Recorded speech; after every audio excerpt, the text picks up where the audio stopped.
So I had a few thoughts to share before going to bed, and it was based on experience I had today with my daughter. And as I've mentioned before in other videos, I've realized that my experience as a father has given me insight into what it means to be God. I understand God better than I did before, and also reveals gospel truths to me in ways that I probably did not realize before. And so I might have said that a few times. So if I have, I apologize. I can't remember what I've said. But, anyways, I had a kind of an experience, not kind of, I did have an experience today with my daughter, and it dealt with some discipline that we had to give her because she wasn't listening to us and she wasn't cleaning the basement like we asked her to multiple times.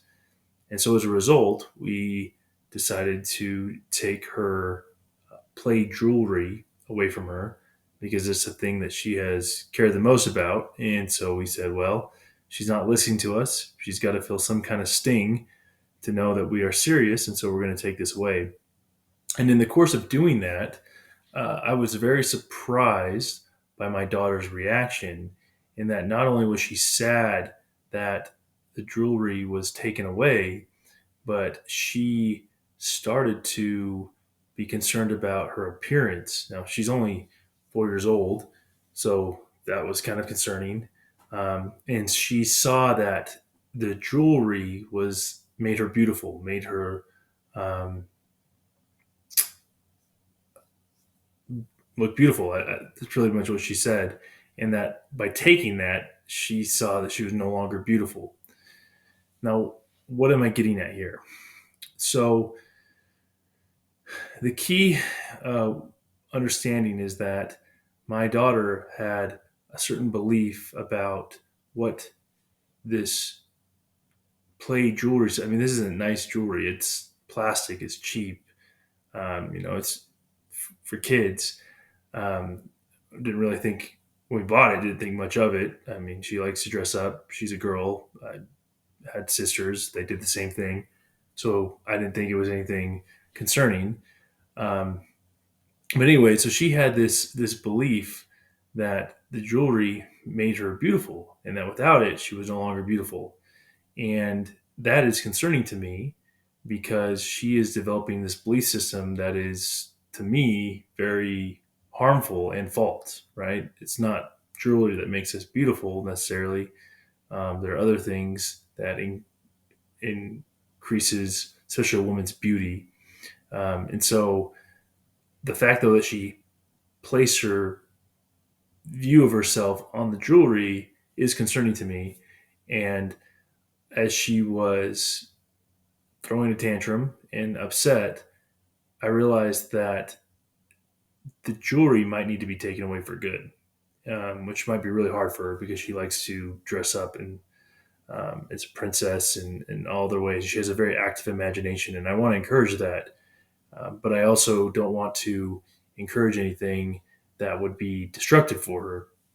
And so, anyways, um, the thing with this is that she has this belief system, and I could either ignore it and say, "Oh, it's just kid, whatever," and also I could ignore it and say, oh, "I don't want to create any further problems. I don't want her to throw a tantrum," and so I'm just going to give it back to her when she earns it back. That's one option. Or the other option is to remove it completely. And although it might cause immediate pain because she won't have the jewelry, it actually, in the end, could be a blessing and cause her less pain because she would avoid developing a false belief about what jewelry does to her looks and so forth. And so I'm still kind of mulling this over of what to do. I'm going to kind of see more of how she responds, but I'm really considering just saying no jewelry because I don't want her to develop this belief that she has to have jewelry to be beautiful. Because, I mean, that's just setting yourself up for discouragement because then it could just compound and say, okay, not jewelry. Now I got to makeup. Now I got to look like this. Now I got to have earrings. Now I got to wear this outfit to be beautiful. And if she's already has that conception, She could set herself up in a very she could set herself up for severe disappointment and suffering in the future. And so, as a loving father, I could delay and say, I don't want to intervene. I don't want to cause any problems, and I want to, be nice and so forth. I could do that, but could lead to further suffering in the future and greater suffering. Or I cause immediate pain, let her, snap out of that false belief, and and then maybe even give her back the jewelry when she realizes that she doesn't need that to be beautiful, and therefore we avoid this um, conception she has, or avoid her forming a conception about herself that is inaccurate. So some of you might know where I'm going with this, but others that don't, that's fine. But this ties into a lot with how God works among us, especially when it comes to suffering. So just as it would be loving for me to intervene and cause immediate pain instead of waiting, sometimes it's the same thing with God. And sometimes the best thing that God can do to us and for us is to actually throw us into the fire to begin with, to expose us to the false belief we hold so strongly, so that we can then snap out of it. The scriptures use firm, this term, stirring one up to repentance. And what that refers to is where God, this is actually not immediate, but where God allows the belief system to continue and continue and continue until it gets to this point of almost ripe iniquity, or even before that, extremely wicked, where then God uses whatever resources he has, or whether that be other people, calamities, to cause people to wake people up, to shake people up to their false beliefs, to their views they have about life, that they don't need God, or that they're um, the way that they believe in God is correct, and so forth. And so we see that term used often in the scriptures, especially the Book of Mormon, where the Lamanites stir up the people to repentance. Right? They kind of wake them up through the battle and the wars and the conflict that ensues from the Lamanites attacking the Nephites. And so that's one way, right? But sometimes the best is actually for it to be immediate, for God to throw us right in the fire to expose us so that we avoid creating, going on, living our lives with a false belief. Because one thing about beliefs is they not only shape the way we view things, but they also shape how we view ourselves. And our identity is formed by our beliefs. Um, and so, with my daughter, if she believes that earrings make her beautiful, then she's going to have this distorted and corrupted perception about what beauty is. And if that plays on, you can, as I've explained before, that can get into a really problematic situation. But the same thing goes to us. If we have certain beliefs about ourselves, and if they're not corrected, they become part of our identity. And when we're finally exposed to the limitations of those beliefs, we suffer a lot. Uh, Different religions or schools of thought have different terms for this. Psychology, cognitive dissonance is one, right? It's where inner world does not match up with our outer, and that can cause a lot of suffering. Eastern philosophy calls it ego death, right? Where our self dies. And these are very, um, you can all say traumatic experiences, depending how ingrained your false belief is.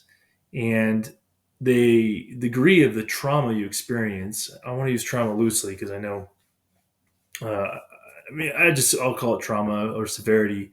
The degree of the severity of the trauma you experience is oftentimes is proportional to the false beliefs you have and your exposure to those false beliefs.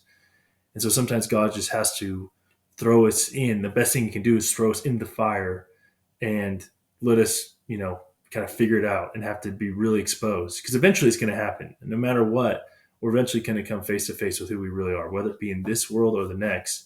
The truth will always be there. Reality is always there. We'll always be exposed to it. But the benefit is if we get exposed to it earlier, we have a chance to adjust before it becomes fully ingrained. So then the question obviously goes to, why doesn't God do that? Well, it's a few things. One way it could be through society and how we've created structures to prevent God from using natural consequences. Right, and I've talked about this a little bit with government policy, um, and ways of reducing people's self inflicted suffering. So that's one way, and God's just limited, right?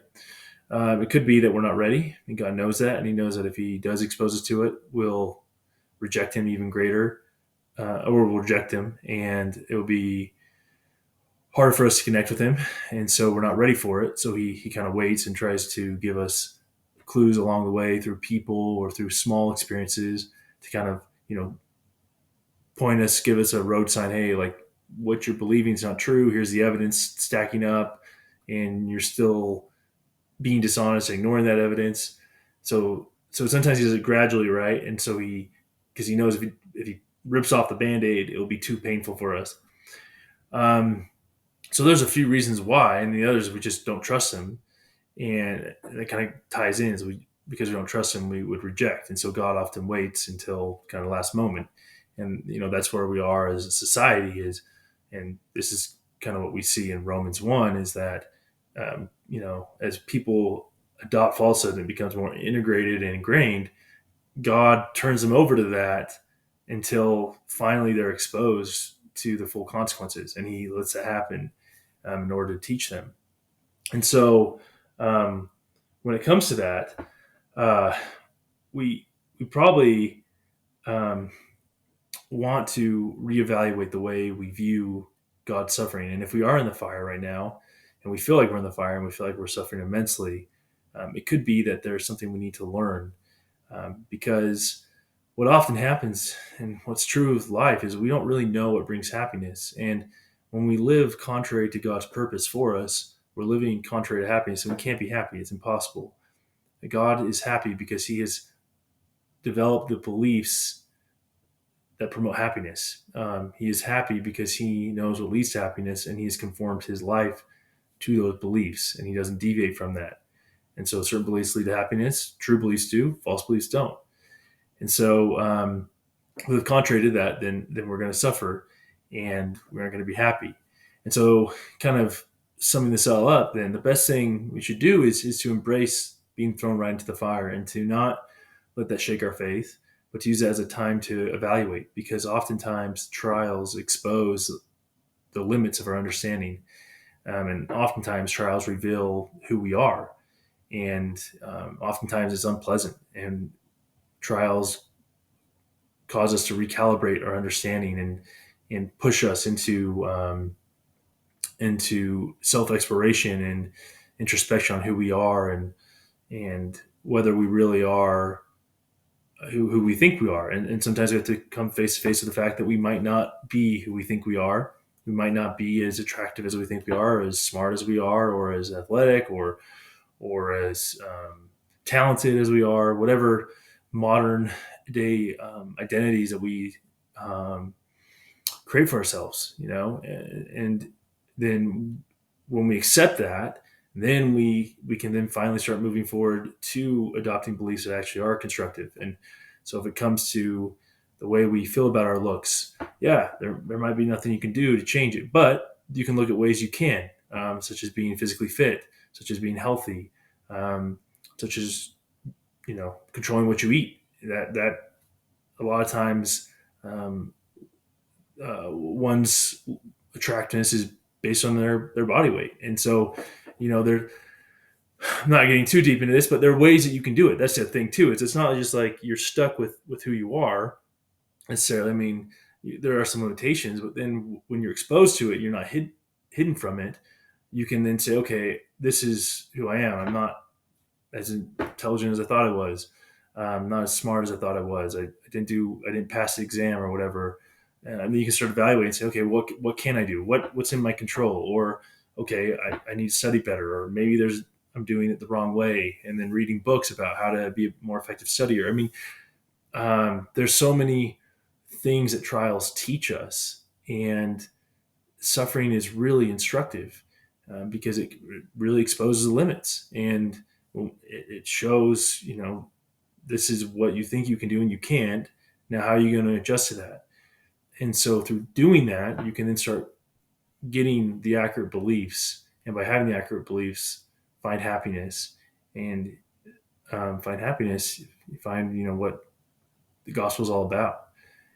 So hopefully this helps some people. I don't know if any of my viewers are struggling right now immensely and it feels like they're in kind of a deep despair. And what I have to say to you is that there is a way out.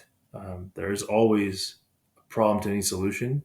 It's just whether you're willing to take the effort to do that, whatever is required, whether you're willing to be humble and take whatever path is required, and whether you're willing to put in the time if it needs to be, if that's what needs.